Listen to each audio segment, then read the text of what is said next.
ঈশ্বৰৰ নামৰ গুণাগুণ ভগৱানখিনিও কৈ আছে বেছিদিন নহয় আমি সময় মানে লাভ উৎসাহ গোৱা লাগে যদি হৰি বাহিৰে অন্য ঘৰা শুনি ভূত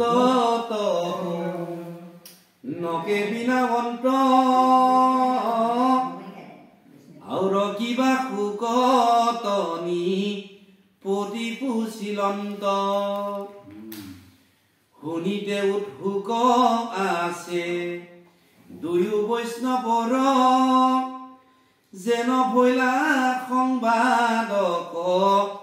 সিও নিৰন্তৰ ক্ষণি কোনো শুনে কৃষ্ণ কথা ক যিটো নৰ ব্যাথে আয়ুষৰে সূৰ্য যিটো মনুষ্যৰ হেন জানি কৃষ্ণ কথা সংসাৰতে সাৰ কহিও কশোক আয়ু সামফল আমাৰ যাৰ কণ পথ কণ গৈল দামোদৰ কুকুৰ সদিশ সিটো নিগত পামৰ বিশ্ৰামত ভুঞ্জই যেন অধৰ্মহু কৰে উতে যেন কণ্টক চুবাই আতি মৰে যেন গাধে ব্যাধে মাত্ৰ বহি মৰে ভাৰ এহি চাৰি কুটা পশু পতন্তৰ তাৰ নপাতয় কণ যিটো কৃষ্ণৰ কথাত ভৈলা দুই কণ তাৰ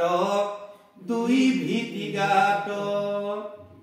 হৰি গুণ নগাই কৰৈ আনসে ব্যাখ্যান জানা জিভা ভৈল তাৰ বেংকৰ সমান যাৰ ক্ষীৰে নকৰে কিছ নক নমস্কাৰ কিৰিটি যুগত মাথা ভাৰ ভৈল তাৰ কৃষ্ণৰ নকৰৈ কৰ্ম যিটো হস্ত দুই কংকন সহিতে সিটো সৰস মহুই কৃষ্ণৰ মতিক যিটো নেদেখ ধৰ্ম তাৰ চকু ক্ষমাকে মই ৰাৰস কাহম কৃষ্ণৰ থানক যিটো নকৰে গমন বৃক্ষশিলা সমতাৰ দুখানি চৰণ ভকতৰ পদৰেণু নলৱ যিজন জীৱন্ততে সৰসিটো মৃতক সমান ৰামে কৃষ্ণ পদ তুলসীৰ নলৈলে ঘান কাহন্তনি চাকহিটো ভাতিৰ সমান হৰি হৰি বোলন্তেনো হিকে ৰোমাঞ্চিত বজ্ৰশিলা সদি সজা নিবাৰ চিত হেন জানি সুত পুৰি উক অভিমত যি কথা কহিলা বুকে ৰাজাৰ আগত কহি উক সমস্তেহু নুহু সাৱধানে তৃতীয় অধ্যায় কথা গলা সিমানে শুনা সামাজিক জন ভাগৱত কথা মনুষ্য জন্ম কৰিতো নকৰিও বিহা পুৰাণ সূৰ্যৰ ইটো মহাভাগৱত ব্যাস মহাৰিষি আৰ কহিছা মহদ্ৰ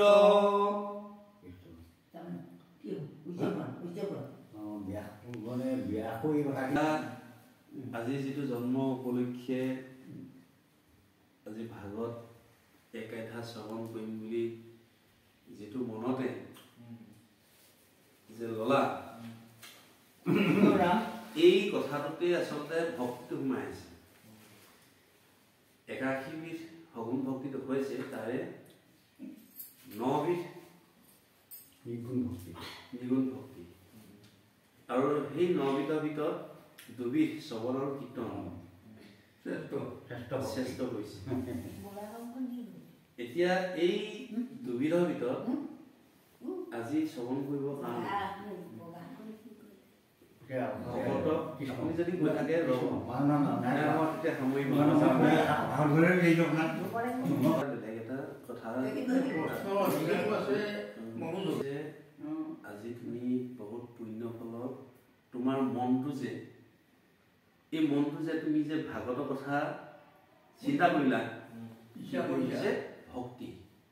তোমাৰ পূৰ্বজন্মত নিশ্চয় ভক্তি আছে পুণ্য আছে তাৰমানে পুণ্য থকাৰ কাৰণে এইটো জন্মত তোমাৰ মনটো এনেকুৱা ধৰণৰ হ'ল মোৰ জন্মদিনত ভাগৱত এটা ভকত এজনক ভকতকেইজনক সেৱা ভাগ ধৰিম এই হৈছে ভক্তি আৰু সেইকাৰণে আজি উদ্ধৱক এই পৰামৰ্শখিনি দি থৈ গৈছে কি বুলি কৈছে যাব মন তেতিয়া ভগৱন্ত মানে এই ধৰাধাম বা এই যাতে যাব হৈছে তেতিয়া এই কথাটো একমাত্ৰ উদ্ধৱে গম পাইছিলে তেতিয়া উদ্ধৱে কৈছিলে যে তুমি মোক তোমাৰ লগত লৈ যোৱা তেতিয়া কৈছে ভগৱন্তই যে তুমি আমি দুয়ো গ'লে মিলিব অনৰ্থ লুপ্ত হ'ব জ্ঞানৰ এইটো ভকতিৰ পথ তুমি আমি যদি একেলগে যদি এই ধৰাধাম এই গুচি যাওঁ তেতিয়াহ'লে ইয়াত ভক্তি ধৰ্ম লুপ্ত হ'ব আৰু যেতিয়া ভক্তি ধৰ্ম যেতিয়া লুপ্ত হ'ব তেতিয়া কি হ'ব অধৰ্মই বিৰাজ কৰিবই যেনেকৈ পোহৰটো গুচি যোৱাৰ লগে লগে কি আহিব এন্ধাৰ আহিব ঠিক ভক্তি ধৰ্ম লুপ্ত হ'লে তেতিয়া অধৰ্মই বিৰাজ কৰিব তেতিয়া কলি নামৰ যিজন কলি আছে সেই কলিয়ে মানুহক শোষণ কৰিব অত্যাচাৰ কৰিব গতিকে তুমি কিছুদিন ইয়াত থাকি যোৱা আৰু ভক্তি ধৰ্ম প্ৰচাৰ কৰা মোৰ শ্ৰৱণ গুণৰ নাম তুমি মানে বিলাই পৰে এই যিটো পৰামৰ্শ দিলে সেই মৰ্মে আমি যদি বিশ্লেষণ কৰিবলৈ যাওঁ যে আজি সেই উদ্ধৱক যিটো পৰামৰ্শ দিছিলে এই ভক্তি ধৰ্ম জ্ঞানটো আজি তোমাৰ মনত যিটো উপজিছে উপজাৰ কাৰণে আজি এইটো অনুষ্ঠান আয়োজন হ'ল আয়োজন ভাল হ'লে ভকতৰ লগত আমি আলাপ আলোচনা কৰিবলৈ পালোঁ আজি এতিয়া মনটো কিমান আনন্দ পাইছে ভকতক থকাৰ লগে লগে আনন্দ আহি গ'ল কৃষ্ণ গতিকে সেইকাৰণে এই হৈছে শ্ৰৱণ কীৰ্তনৰ এইটোৱে হৈছে 1 নম্বৰ ভক্তি আজি সিদ্ধি হৈছে গতিকে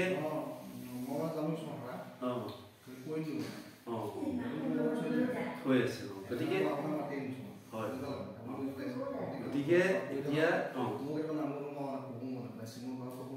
পঢ়িছে নহ'লে মানে এতিয়া এতিয়া সেইকাৰণে আমাৰ কি হৈছে আমাৰ তাৰমানে কি হৈছে আমি কিয় শ্ৰৱণ কীৰ্তন কৰিব লাগে যেতিয়া কলিয়ে আমাক মানে আক্ৰমণ কৰিব নোৱাৰে আমাৰ কলিটো ক'ত আছে ইয়াত কৈ গ'ল কলি আছে যত দুখ যত দুচুক হৃদয়ত আছে কি বুলি কৈছিলে কলিটো ইয়াতে কৈ গ'ল পাহৰি গৈছোঁ দেই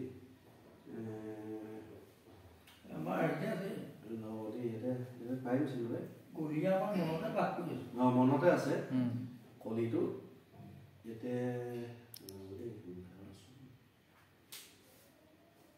আছে কলি যত দুখ গুচুক এনেকৈ দি আছিলে নহয় দুখত আছিলে ন কলি 4 ঠাইত দিছিলে মদ ভাং খোৱা ঠাই নিপতি বুলন্ত কলি টুক দিলো থান জৈত খেলে যোৱা পাখা কৰে মধ্য পান স্ত্ৰী পঞ্চ গুণা গৃহস্থৰ ঠাকুৰ জৈত এই 4 ঠাইত দিলো বঞ্চমীয়া তীৰ্থ গতিকে মন ভাং খোৱা ঠাই পৰ স্ত্ৰী গতিকে এয়া ৰাগিয়াল মদ্যপান এইবিলাক হোৱা গতিকে এইসকলৰ ভক্ত হোৱা ভিতৰতে কথাটো পাতিলে য'ত য'ত দিলে কিন্তু তাতো এটা ৰজা পৰীক্ষিতে এটা দিছিলে যে তুমি তোমাক মই চাৰিঠাই দিলো কিন্তু তুমি এনেকুৱা এডোখৰ স্থানত মানে যাব নোৱাৰিবা ক'ত যুদ্ধ কৰে সবনকি তনকে খবৰ নাচাবিবি পাবি সিটো গৃহস্থ ওচৰ য'ত শ্ৰৱণ কীৰ্তন কৰা ঠাই তাত তুমি যাব নোৱাৰিবা তেতিয়া আজি শ্ৰৱণ কীৰ্তন হৈ আছে ইয়ালৈ কলি আহিব নোৱাৰে নাহে প্ৰৱেশ নিষেধ য'ত ঈশ্বৰৰ একান্ত ভকত আছে এতিয়া ঈশ্বৰৰ একান্ত ভকত হ'লে নহ'ব তাৰমানে ভকতজনে কি কৰিব লাগিব পুৱা গধূলি গুৰু সেৱা কৰিব লাগিব আমাৰ পঞ্চযজ্ঞৰ কথা ইয়াত যে কৈছে আমি নিতৌ পঞ্চযজ্ঞ আমাৰ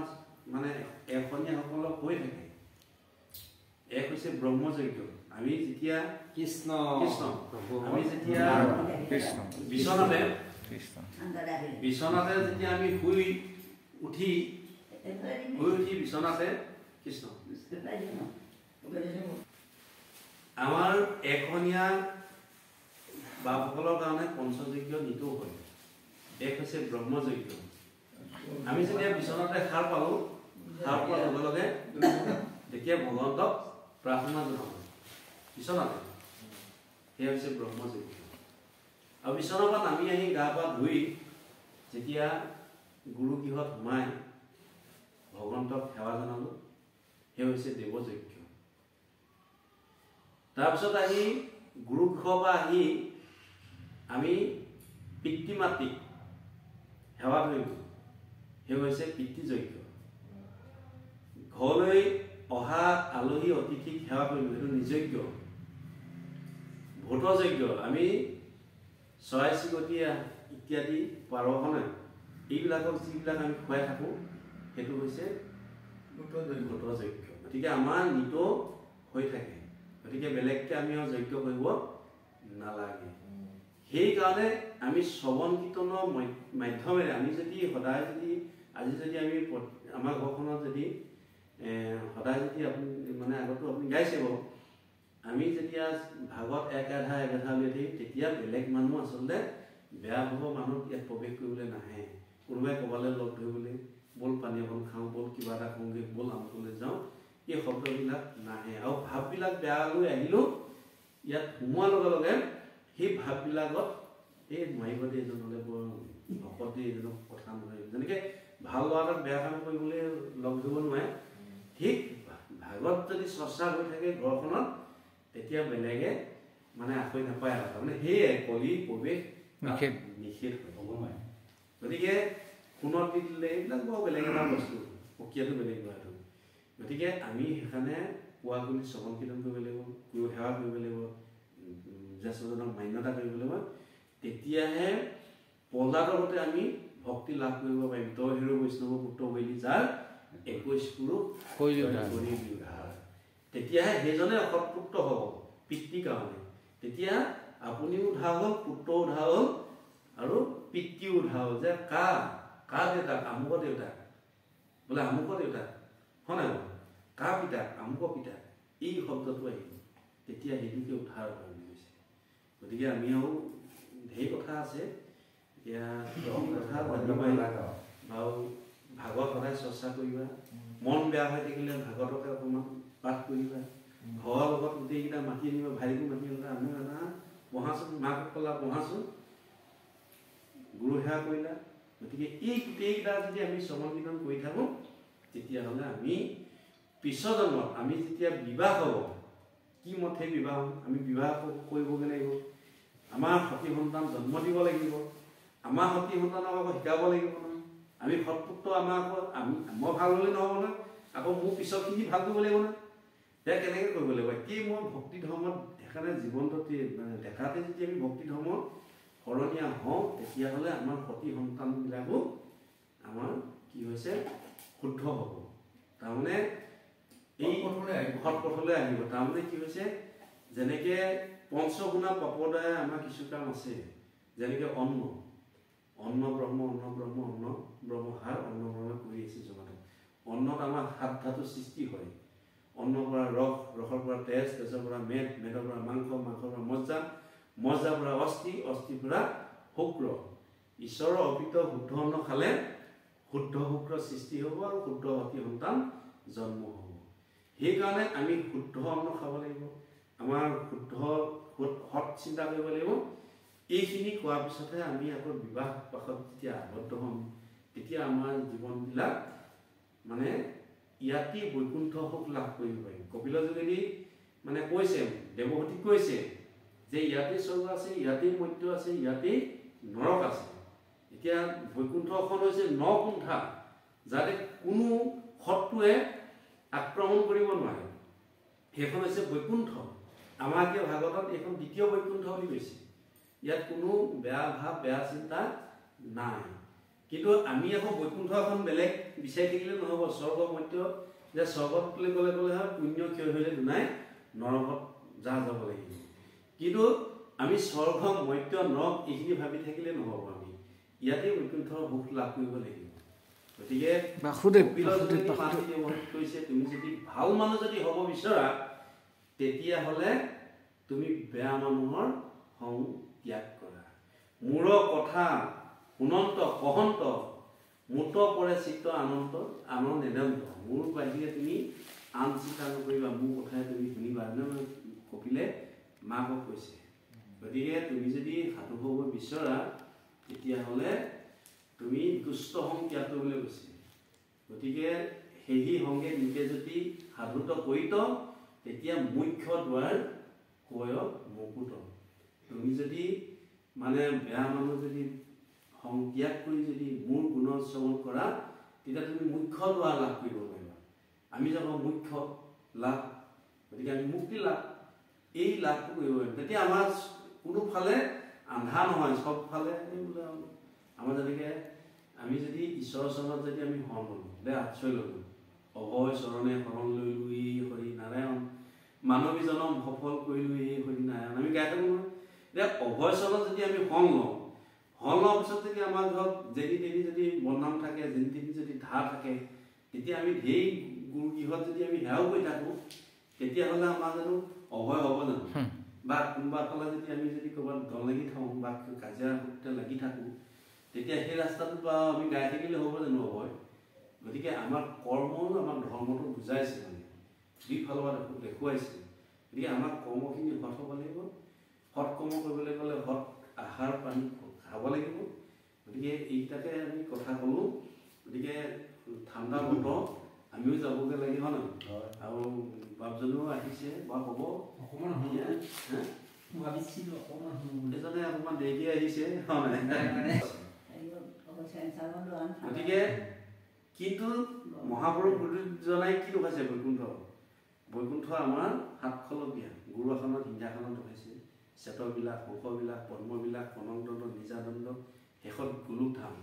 তাৰমানে ইয়াতেই বৈকুণ্ঠ সুখ আমি দেখুৱাইছে। বৈকুণ্ঠ মানে প্ৰথম হৈছে কি হৈছে? শান্তবিলাক। তাৰমানে তাত তাৎপৰ্যবিলাকহে দেখুৱাইছে। শান্তবিলাক, বিলাস মানে শান্তি ঠাই, শান্ত, শান্ত মানে শান্তি। তাৰমানে য'ত শান্তি, শান্ত, শান্তিয়ে শান্তি, মানে শান্তিটো কেনেকৈ লাভ কৰিব পাৰিম? ঈশ্বৰৰ চৰণত শৰণ ল'লে, আশ্ৰয় ল'লে আমি শান্তি লাভ কৰিব পাৰিম। এক হৈছে।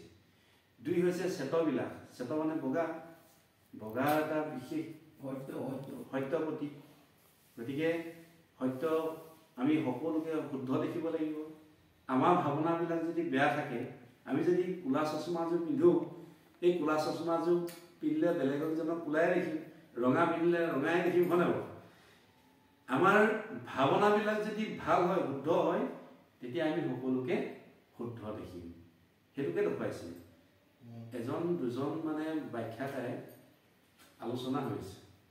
তাতে হনুমানে ছদ্মবেগ ধাৰণ কৰি তাত শুনি আছে। ব্যাখ্যাজনে কৈছে যে অশোক বনৰ যিবিলাক ফুল আছে সেইবিলাক বগা। তেতিয়া হনুমানে আচল ৰূপ ধাৰণ কৰিলে যে মই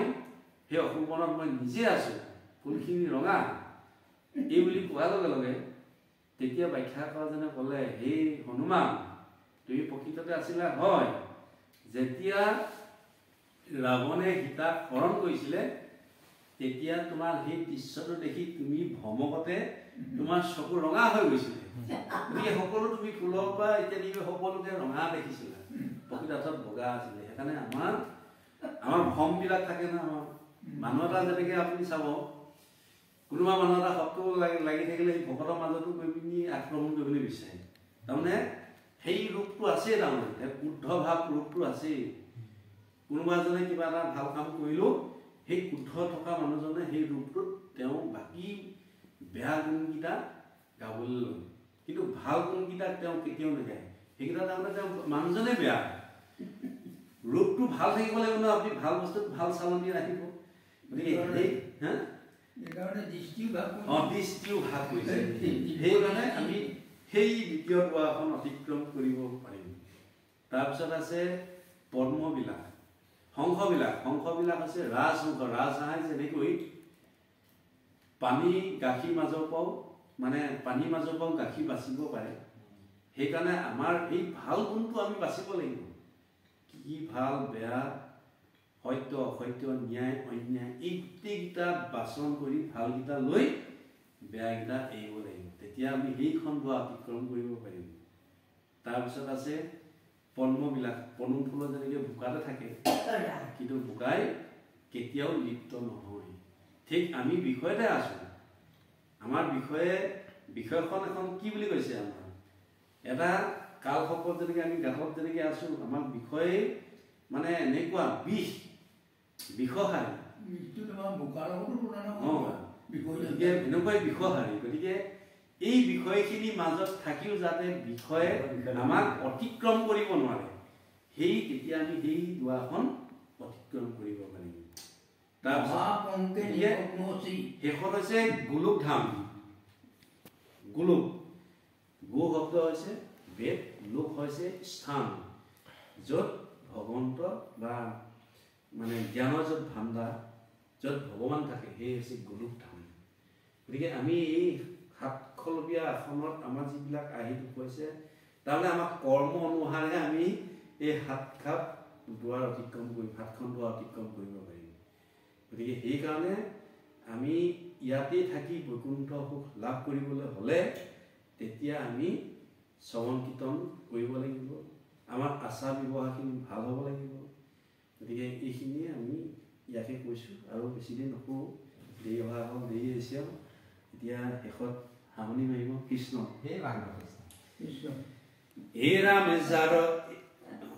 এৰা মোৰ মুতখন্তে মহামুনি সুকে জানি লত বিদুৰেই শাক জানন কি নজানন্ত টিকা ভাষ্য চাৰি মহা বুদ্ধিৰ প্ৰভাৱে কেহুজনে আৰু তত্ত্ব অথক নাপাৱে ব্ৰহ্মাক 4টা শ্লোকত ভাগত দিলে ব্ৰহ্মাই নাৰদক দিলে নাৰদে ব্যাসক দিলে ব্যাসে শুকক দিলে শুকে 7 দিন ভাগৱত পৰীক্ষিতক দিলে গতিকে আমালৈ শেষত আহিলেই গতিকে কিন্তু বিদুৰে ইয়াৰ কথাটো পালে নাপালে ইমান লিখা নাই গতিকে নেপাবও পাৰে সেইটো কথা লিখিছে এতিয়া বৈকুণ্ঠ শাস্ত্ৰ কৃষ্ণ মুখ বচন এই হৈছে বৈকুণ্ঠ শাস্ত্ৰ কৃষ্ণৰ নিজৰ মুখৰ বাণী সেইকাৰণে শ্ৰৱণে সেই আৰু এটা তত্ত্ব নাপায় সেইকাৰণে ইয়াৰ আনৰ ধৰ্ম কৃষ্ণৰ লগতে গুচি গৈলা আন ধৰ্মবিলাক ভগৱন্ত যেতিয়া গৈছিলেগে সেই তন্ত্ৰ মন্ত্ৰ এইবিলাক চব তাৰ লগতে গুচি গ'ল তেওঁৰ লগতে